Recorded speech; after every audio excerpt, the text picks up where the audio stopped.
पिछले 4 साल में धवलपुर गांव की जमीन ने पानी को छूना भी छोड़ दिया था।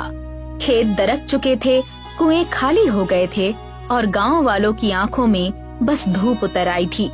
गर्मी से बेहाल हरिराम अपनी पत्नी सीमा से कहता है, सीमा, अब तो लगता है कि सांसें भी गर्म हवा बनकर निकल रही हैं। कब तक सहेंगे ये सब? जब तक ऊपर वाले को रहम ना आ जाए या कोई चमत्कार ना हो जाए। गांव की बिजली सरकार ने पहले ही काट दी थी। किसानों के पास बिल भरने का कोई साधन ही कहाँ था।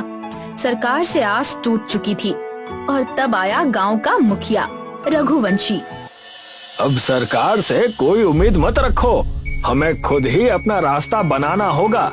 मुझे अपनी जमा पूंजी दो, मैं हर घर में सोलर पैनल और कूलर लगवाऊंगा। तुम सबको ठंडी हवा दिलाकर रहूंगा। गांव वालों को उम्मीद की एक नई किरण दिखी, लेकिन सरिता दीदी लोगों से मना करने लगी। सोचो, अपने पास जो थोड़ी बहुत पूंजी है उसे बिना किसी ठोस योजना के मत दो, मत फंसो इस जाल में। यार, कुछ तो करना ही पड़ेगा, नहीं तो इस गर्मी में लोग मर जाएंगे। लोगों ने पैसे दे दिए। रघुवंशी ने झूठा वादा किया था। सोलर सिस्टम आए, कूलर लगे, पर बिजली किसी के घर ना आई। रघुवंशी ने अपने महल जैसे घर में 5 एसी और 10 कूलर लगवा दिए थे। गांव वालों को गेट से भगा दिया गया। हम सबको ठग लिया इस आदमी ने।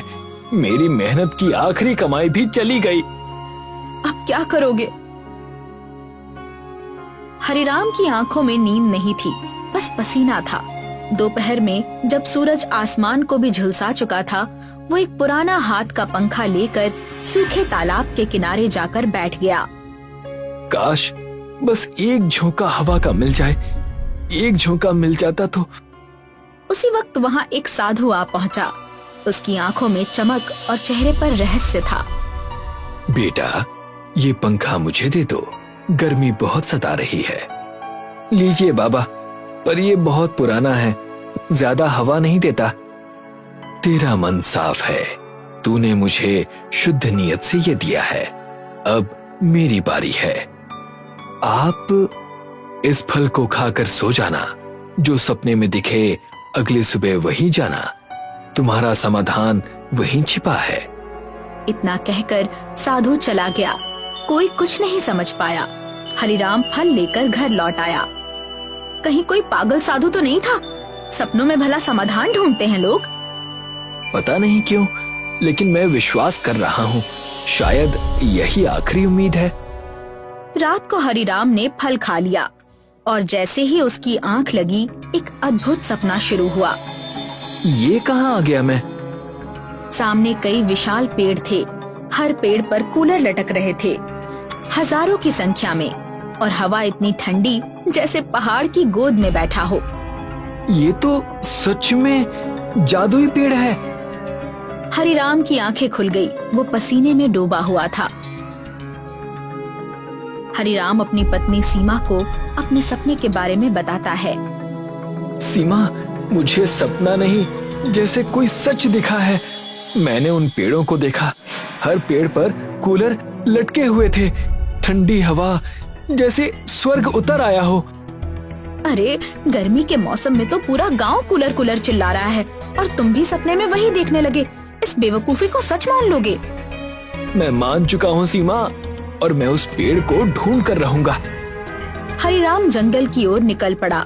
घंटों की थकावट, प्यास और धूप के बीच जब शरीर जवाब देने लगा, तभी एक झाड़ी के पीछे उसे वही पेड़ दिखाई दिए, और सचमुच हर डाली पर कूलर लटक रहे थे। हे भगवान, ये तो वही है। हरिराम दौड़कर एक कूलर तोड़ता है और उसे लेकर भागता है। सीमा, देखो, मैं उस पेड़ से ये कूलर लेकर आया हूँ। मैंने अपनी आंखों से देखा।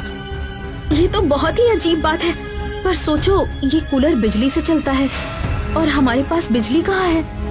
उसी पर कूलर खुद चालू हो गया और जो हवा निकली वो इतनी ठंडी थी कि एसी भी शर्मा जाए। हे राम, ये तो कोई चमत्कार है। हरिराम की जंगल की कहानी आग की तरह पूरे गांव में फैल चुकी थी।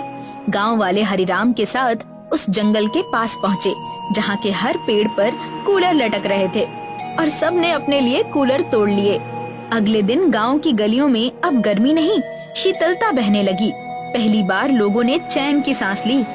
शाम के समय गांव वाले एकत्रित होकर हरिराम से कहते हैं, ठंडी हवा तो मिल गई, पर भूख का क्या? खेत तो सूखे हैं, खाने को कुछ नहीं। हमें कुछ सोचना होगा। ठंडी हवा से पेट तो नहीं भरता ना? हरिराम फिर उसी सूखे तालाब के किनारे बैठ गया। वो आसमान देख रहा था और तभी वो साधु फिर आ पहुंचा। अब बोल बेटा, मैंने तुझ पर कृपा की कि नहीं? महाराज, आपने हवा दे दी, लेकिन खाना नहीं।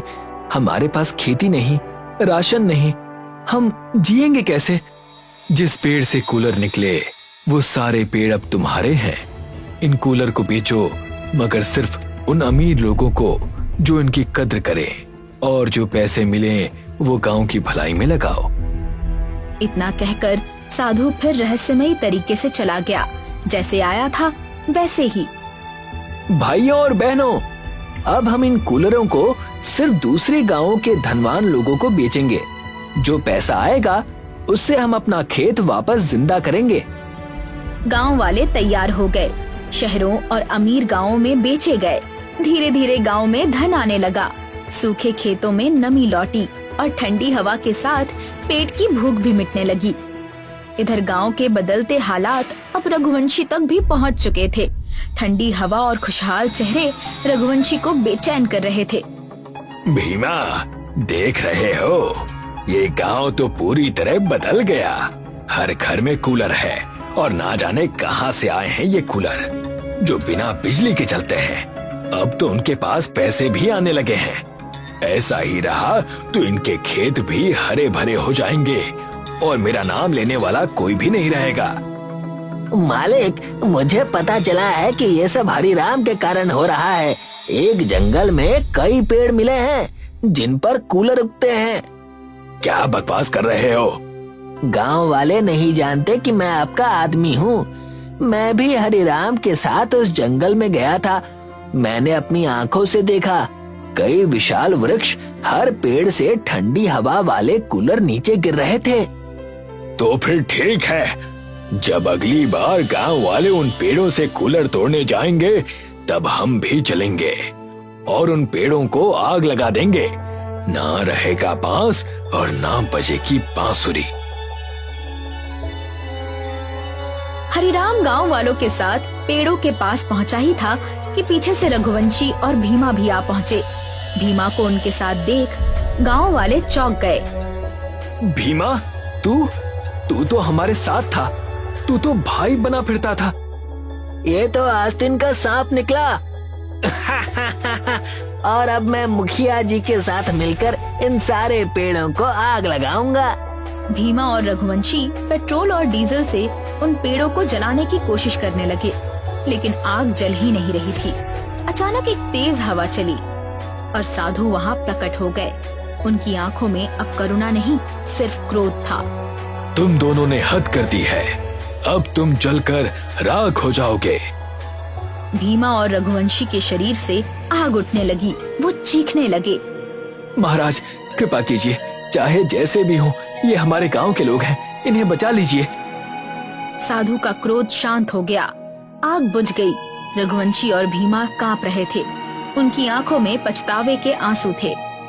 मैंने तुम्हारे और सारे गांव वालों के साथ बहुत बुरा किया, फिर भी तुमने मेरी जान बचाई। एक इंसान ही दूसरे इंसान की चिंता करता है, यही इंसानियत है। मैंने सिर्फ हरिराम की सच्चाई और नियत देखकर इस गांव की मदद की। मैं बहुत समय से देख रहा था कि ये गांव कितनी तकलीफों में था, लेकिन रघुवंशी, तूने सब कुछ जानते हुए भी अनदेखा किया। अपनी हवेली में एसी लगवा लिए और बाकी सबको सूखे में झोंक दिया। हमें माफ कर दीजिए महाराज। एक शर्त पर माफी मिलेगी। अब से इस गांव का मुखिया रघुवंशी नहीं, हरिराम होगा। ठीक है, अब हरिराम ही हमारे गांव का नया मुखिया होगा। हर घर में ठंडी हवा, खेतों में हरियाली और लोगों के दिल में उम्मीद थी। हरिराम अब सिर्फ हर घर की राहत नहीं, पूरे गांव की आवाज बन चुका था। और धवलपुर अब सचमुच हरितपुर बन चुका था, जहाँ पेड़ कूलर देते थे और लोग इंसानियत। दर्पणपुर नाम का एक गांव था। इस गांव में लोग मिट्टी के घरों में रहा करते थे। गांव के लोग बहुत ही खुशहाल जीवन बिता रहे थे। इसी गांव में एक महेश नाम का युवक रहता था। महेश अपनी पत्नी के साथ आम के बागान में फल जमा कर रहा था। अरे शिवानी, आम की पैदावार बहुत अच्छी हुई है। हाँ, बिल्कुल सही कह रहे हैं। इस साल बागान में फलों की पैदावार बहुत अच्छी हुई है और साथ ही साथ खेतों की फसल भी बहुत अच्छी हुई है। हाँ, इस साल धन पर्याप्त होगा हमारे पास। और यदि कहीं दिक्कत आई तो आप घर बनाने का जो काम करते हैं उससे ठीक हो जाएगी। हाँ, सही कहती हो। अच्छा, चलो अब मैं इन्हें बाजार में बेच आता हूँ। अब शाम को घर पर भेंट होगी। जी, मैं भी तब तक घर के सारे काम निपटा देती हूँ। महेश फलों की टोकरी लेकर बाजार की ओर निकल पड़ा। महेश जैसे ही अपनी दुकान में आकर बैठता है, वहाँ प्रधान और कुछ लोग उससे फल खरीदने आते हैं। अरे भाई महेश, लगता है कि इस बार बागान में फल बहुत बढ़िया हुए हैं, क्यों? हाँ प्रधान जी, बिल्कुल सही कह रहे हैं। मैं और शिवानी आज इसी विषय पर चर्चा कर रहे थे। फलों की बात बहुत कर ली महेश, मुझे तुमसे कुछ जरूरी बात करनी है। क्या बात है प्रधान जी? दरअसल बात यह है कि गांव की मिट्टी के घर काफी पुराने हो चुके हैं और हम सोच रहे थे कि अब से हमें पक्के मकान बना लेने चाहिए जो ज्यादा समय तक टिके रहेंगे। हाँ, आप सही कह रहे हैं। मैं भी कुछ दिनों से अपने मकान को पक्का मकान बनाने की सोच रहा था, लेकिन बड़ी दिक्कत यह है कि गांव का हर व्यक्ति इतने पैसे कहां से लाएगा। हाँ, और इसी वजह से मैंने ठेकेदार से बात करने की सोची है। आज दुकान बंद करने के बाद तुम मेरे साथ ठेकेदार के यहाँ चलना। जैसा आप कहें प्रधान जी। प्रधान अपनी बात कह के वहाँ से चला जाता है और महेश प्रधान के साथ ठेकेदार के घर पर आ गया था। क्या बात है प्रधान और महेश, कैसे आना हुआ आज? वो एक जरूरी काम था ठेकेदार, तो तुमसे पूछने आ गए। और महेश को भी मैं इसी वजह से अपने साथ लेकर आया हूँ। तो बताओ क्या काम है? जी ठेकेदार जी, मैं बताता हूँ। हम सोच रहे थे कि लोगों के मिट्टी के घर पुराने हो गए हैं, तो अब हम सब घरों को नए सिरे से पक्के घरों में बदल दें। अच्छा, तो ये बात है। लेकिन गांव में एक घर तो है नहीं, कई घर हैं, तो इतने पैसे कहाँ से लाओगे? इसी कारण तो आपके पास आए थे। हाँ, आप अभी हमारी मदद कर देते तो सारे गांव वाले आपको धीरे धीरे पैसे लौटा देते। मजाक है क्या? मैं ऐसी कोई मदद नहीं करने वाला। पैसे लेकर आओ, फिर बात करेंगे इसके आगे। मुझे बाहर से लोग भी बुलाने होंगे और घर बनाने की चीजों के मोल भी चुकाने होंगे। ठेकेदार जी, लोग तो हमें गांव में ही मिल जाएंगे और कुछ पैसे जोड़ घटाकर दे भी देंगे। आप कृपया एक बार और सोच लीजिए और मदद कर दीजिए हमारी। बस भी करो, तुमसे प्यार से बात करने की कोशिश कर रहा हूँ, इसी वजह से इतनी बात बढ़ रही है। मैं नहीं करता। पैसे लाओगे तब काम होगा, वरना नहीं। अब जाओ। एक बार सोच तो लीजिए ठेकेदार जी, कोई तो मार्ग होगा। लोग त्रस्त हो जाएंगे आने वाली बारिश से, हमें उनकी कुछ तो मदद करनी होगी ना। हाँ, सही कह रहे हो कि लोग त्रस्त हो जाएंगे, और अगर उन्हें इतनी ही दिक्कत है तो सबसे कहो कि अपने पास से मुझे 1-1 बीघा जमीन मुझे दे दे। क्या कहते हो? महेश, चलो चलते हैं। मुझे अंदेशा था कि ऐसा ही जवाब मिलेगा, पर मैंने फिर भी कोशिश करने की सोची और तुम्हें भी ये सब देखना पड़ गया। पर प्रधान जी।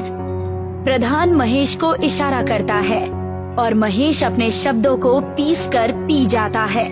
ठेकेदार की बात सुनकर महेश निराश होकर अपने घर लौट आता है। शिवानी उसके चेहरे पर ये निराशा देखकर उससे पूछती है, अरे जी, क्या हुआ? आखिर बात क्या है?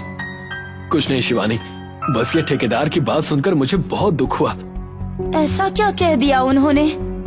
ठेकेदार से गांव वालों की मदद करने के लिए कहा तो उन्होंने खरी खोटी सुनाकर लौटा दिया। अब तो बरसात का महीना भी आ रहा है और लोगों के घर पुराने हो चुके हैं। पता नहीं अब क्या होगा। आपका मन बहुत ही कोमल है। आप सब गांव वालों के लिए इतना सोच रहे हैं। भगवान करे कि आपको इस परिस्थिति को पार करने की शक्ति मिले। काश मैं कुछ कर पाता अपने गांव के लिए। अब सो भी जाइए, मार्ग के बारे में कल सोचिएगा। ठीक है शिवानी, अब और कर भी क्या सकते हैं। महेश सो जाता है और उसे एक सपना आता है। सपने में महेश एक आम के पेड़ के पास आम उठाता है और उस आम को खोलकर देखता है कि उसमें एक कांच का बीज है। कांच का बीज वो जमीन में गाड़ देता है और वहाँ पर एक पेड़ उगाता है जिसमें कांच लटके थे, मानो उस पेड़ पर कांच फलों की तरह उगाए हो। सुबह हो गई और महेश उठते ही शिवानी को जगाने लगा। शिवानी उठो, शिवानी। क्या बात है जी, ऐसी क्या आपदा आन पड़ी है सुबह सुबह? अरे कोई आपदा नहीं, मुझे बस एक सपना आया था और उस सपने में मैंने देखा कि आम की गुठलियों की जगह एक कांच का बीज है और उससे ऐसे पेड़ तैयार हो रहे हैं जिसमें कांच लटके हैं। पर ये तो बस एक सपना है जी, आप भी ना।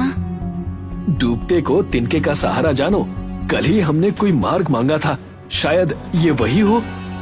मैं समझती हूँ कि आप गांव वालों की मदद करना चाहते हैं, पर इस तरह से सपने को सच मान लेना आपकी सेहत के लिए ठीक नहीं है। तुम कुछ भी कहो, पर बस चलो मेरी संतुष्टि के लिए एक बार देख आते हैं। अच्छा जी, ठीक है। आओ चलते हैं। महेश और शिवानी अपने बागान की ओर निकल पड़े। वहाँ पहुँचते ही उन्हें पेड़ पर एक चमकता हुआ कांच का आम देखा। देखा, मैंने कहा था ना तुम्हें, ये सपना जरूर सच होगा। हाँ जी, आप एक काम करिए, आप इस आम को तुरंत तोड़ दीजिए। महेश तुरंत एक पत्थर मारता है और वो कांच का आम नीचे गिर पड़ता है। उस आम को जैसे ही महेश खोलने की कोशिश करता है, वो आम खुल जाता है और उसमें से एक कांच का बीज बाहर निकलता है। देखो शिवानी, हम इसे बो देते हैं। कांच निकलेंगे तो हम उससे लोगों के घर बना देंगे और सारी दिक्कतें खत्म। हाँ जी, बिल्कुल सही कह रहे हैं। इसे कल देखने आ जाएंगे और साथ में सरपंच जी को भी ले आएंगे। दोनों आम के बीज को बो देते हैं और उस पर पानी डालकर चले जाते हैं।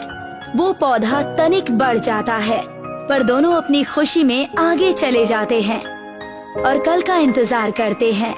रात बीत गई और नई सुबह आई। महेश के साथ सरपंच जी भी उस बागान में आकर खड़े थे और कांच के पेड़ को देखकर बहुत चक्का रह गए थे। अरे, तुमने तो कहा था कि बीज कल ही बोया है, ये तो पूरा का पूरा पेड़ है। जी प्रधान जी, अब गांव से कुछ लोगों को जोड़कर हम सबके घर बनाना शुरू कर सकते हैं। हाँ, सही कहते हो। अब हमें ठेकेदार के पास भीख मांगने की जरूरत नहीं है। तो क्या कहते हैं प्रधान जी, आज से ही शुभारंभ कर दें? हाँ, शुभ काम में देरी कैसी। महेश ने घर बनाना शुरू कर दिया और अब एक हफ्ता बीत चुका था, जिसमें महेश ने अपना और प्रधान का कांच का घर बना दिया था। महेश और प्रधान महेश के नए घर में बैठे थे, तभी वहाँ ठेकेदार आता है। और भाई महेश, क्या हाल चाल है? मेरे हाल चाल तो बहुत ही अच्छे हैं, आप बताइए ठेकेदार जी। मैं भी ठीक हूँ, बस देखने आया था कि गांव में जो बात चल रही है उसमें कितनी सच्चाई है। तो पता चल गया? हाँ भाई, तुम्हारा घर तो बहुत ही सुंदर बना है। वैसे महेश, बोलिए। एक सुझाव लेकर आया था मैं। तुम्हारे पास जो पेड़ है कांच का, वो तुम मुझे बेच दो। बहुत पैसे दूंगा तुम्हें। इतने पैसे तुम्हें गांव के घर बनाने के बाद भी नहीं मिलेंगे। अच्छा, माफ कीजिएगा ठेकेदार जी, लेकिन मैं इससे गांव वालों के घर बनाऊंगा और मुझे ये नहीं बेचना। क्या तुम ये कैसी मूर्खता भरी बातें कर रहे हो? ठेकेदार जी क्षमा कीजिएगा, पर मैं आपकी तरह इस वरदान को गांव के लिए श्राप बनने नहीं दे सकता। अगर उनके पास ज्यादा पैसे आने के साधन होते या उनके पास पैसा होता तो मैं उस दिन आपसे विनती ही क्यों करता। थोड़ा ठंडे दिमाग से सोचो महेश।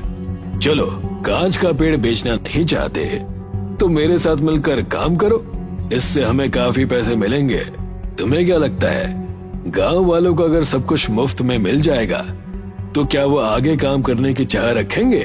तुम ही समझाओ प्रधान कुछ इसे। चुपचाप क्यों बैठे हो? मैं चुपचाप इसलिए बैठा हूँ क्योंकि मैं तुम्हें इस तरह से हड़बड़ाहट में देखकर काफी चकित हूँ। तुम्हारे तो मानो प्राण ही निकल रहे हैं इस गांव को बढ़ता देखकर, और ये देखकर कि कोई इस गांव की मदद कर रहा है।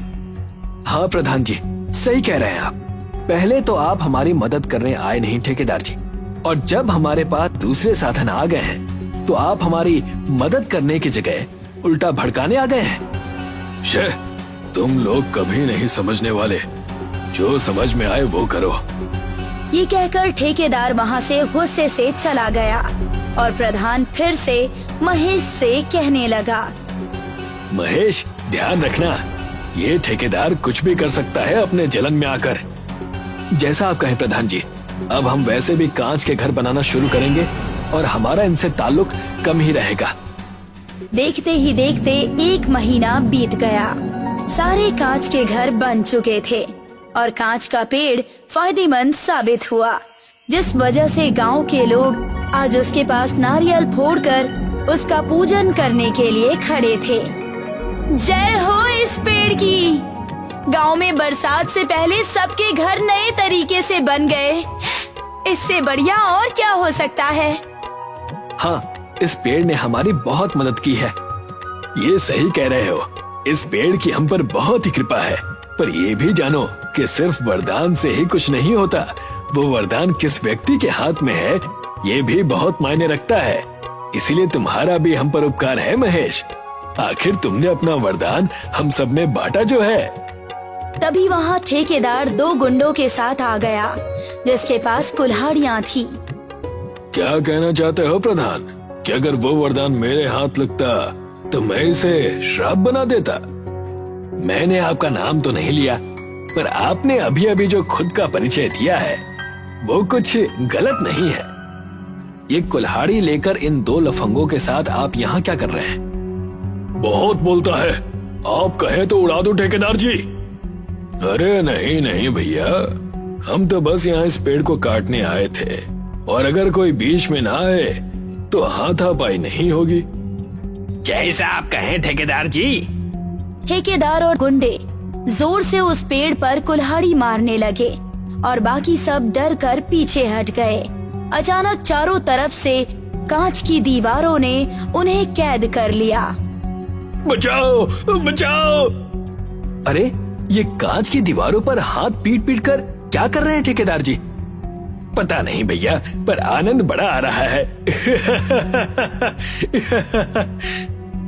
इसी तरह कांच के पेड़ ने फिर से एक बार गांव को बचा लिया और सब ठहाके लगाकर खुशी खुशी अपने कांच के घरों में रहने लगे।